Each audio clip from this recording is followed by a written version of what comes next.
The crystalline conference chamber aboard the neutral station Harmony's Edge hummed with tension, so thick it could be measured on atmospheric sensors. 7 alien species sat around the hexagonal negotiation table, their various forms of anxiety manifesting in chittering, color shifting, and electromagnetic field fluctuations. At the head of the table sat the humans, 2 of them impossibly calm. Adnan Khan adjusted his simple black suit and smiled, the expression causing several delegates to recoil slightly.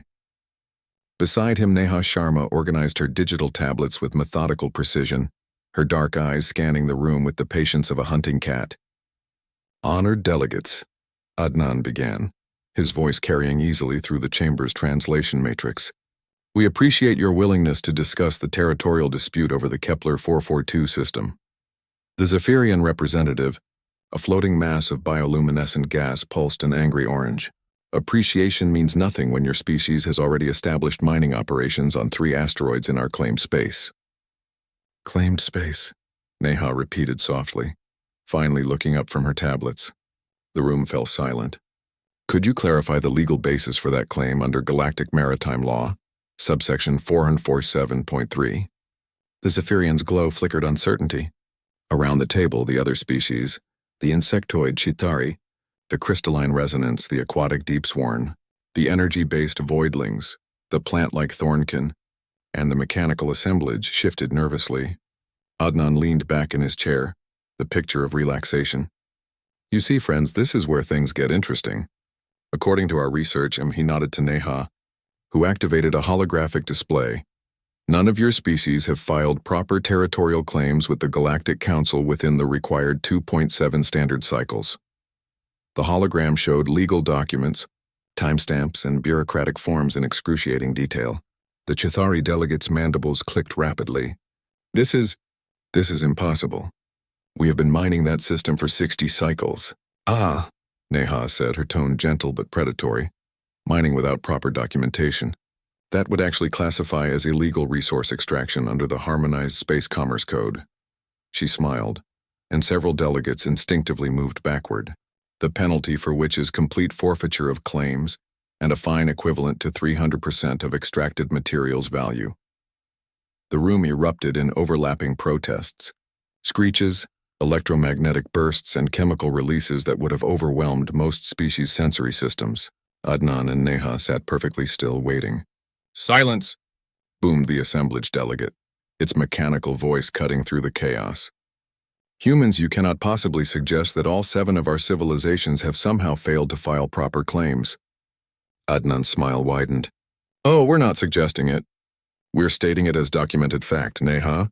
She activated another display, this one showing a complex web of interconnected legal precedents. "The Galactic Council's filing system has been, shall we say, inconsistently managed. Many older claims were filed under outdated protocols. When the new Harmonized Commerce Code was implemented 18 cycles ago, all previous claims required revalidation within a specific time frame. A time frame that expired 6 cycles ago," Adnan added helpfully. The deep-sworn representative, a massive cephalopod in a mobility suit filled with murky water, spoke through its translator with barely controlled rage. "You knew this. You humans knew this when you began mining operations." "We did our homework," Neha confirmed. "Standard due diligence. Surely your species do the same before major territorial investments?" The silence that followed was deafening. The Thornkin delegate, a towering tree-like being, creaked as it shifted. "What? What do you want?" Adnan and Neha exchanged a glance that somehow managed to be both subtle and theatrical. "Well," Adnan began slowly, "legally we could claim the entire system by right of first valid occupation. The asteroid mining operations we've established give us physical presence, and our proper documentation gives us legal standing." Panic rippled through the alien delegates in various forms: bioluminescent flashing, electromagnetic static, chemical releases that triggered air filtration alerts. "However," Neha continued seamlessly, "humans believe in fairness. We're prepared to offer a compromise." She activated a new display showing the Kepler 442 system divided into clearly marked zones. Joint Territorial Administration. Each species maintains their current operations in designated sectors. Shared orbital traffic control. standardized safety protocols, and, she paused for effect, proper legal documentation filed retroactively under human sponsorship to legitimize your existing claims. The alien stared at the proposal in stunned silence. In exchange, Adnan said, his tone still conversational, humanity receives administrative authority over the system, a modest coordination fee for our services, and first negotiation rights for any future resource extraction opportunities. This is extortion, hissed the Chithari delegate. Neha tilted her head with mock curiosity. Is it? We're offering to legitimize what are currently illegal operations, provide protective legal umbrella coverage, and establish profitable coexistence. The alternative is, she gestured to another display showing legal enforcement protocols. Well, the Galactic Council's Maritime Enforcement Division can be quite thorough. Adnan stood and straightened his jacket. Of course you need time to consider. Shall we say 48 standard hours? After that, we'll need to proceed with our legal filing as sole claimants. Can't have illegal mining operations in our system, you understand? As the human delegates prepared to leave, the Voidling representative, a crackling field of contained plasma, spoke up.